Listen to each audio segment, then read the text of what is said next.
এক ব্যক্তিকে জাহান্নামের শাস্তি দেওয়া হবে বছরের পর বছর, অনেক বছর, অনেক বছর। কত বছর আল্লাহ ভালো জানেন, কারণ জাহান্নামের উপর থেকে ছেড়ে দেওয়ার পরে জাহান্নামের তলায় গিয়ে পৌঁছাতেই মানে কত হাজার হাজার বছর পার হয়ে যাবে মানুষ জানে না, এত গভীর জাহান্নাম।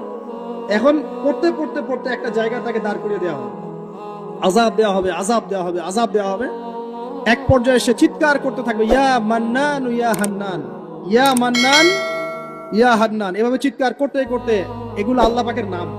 এগুলো কি আল্লাহ পাকের নাম। আল্লাহ পাক বলবেন, দেখো জাহান্নামের অতল গভীরে কোন আমার বান্দা আমাকে ডাকছে, কি হাজত তার, নিয়ে আসো।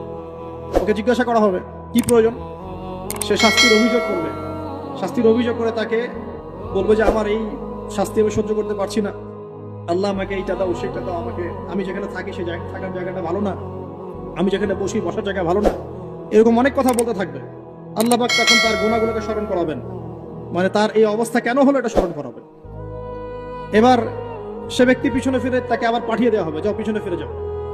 তো যেতে যেতে সে তাকাবে পিছনে ফিরে, বারবার তাকাবে আর বলবে, আল্লাহ তোমার রহমতে আমাকে একবার সেখান থেকে তুমি বের করে নিয়ে আসছো, আল্লাহ দ্বিতীয়বার আমাকে সেখানে পাঠাও না, আমি তোমার রহমতের আশা রাখি যে তুমি আমাকে মাফ করে দিবে।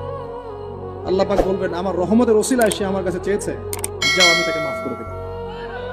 এই জাহান্নাম থেকে বের করেও আল্লাহ পাক অনেক মানুষকে কি করবেন, জান্নাতে দিবেন ইনশাআল্লাহ।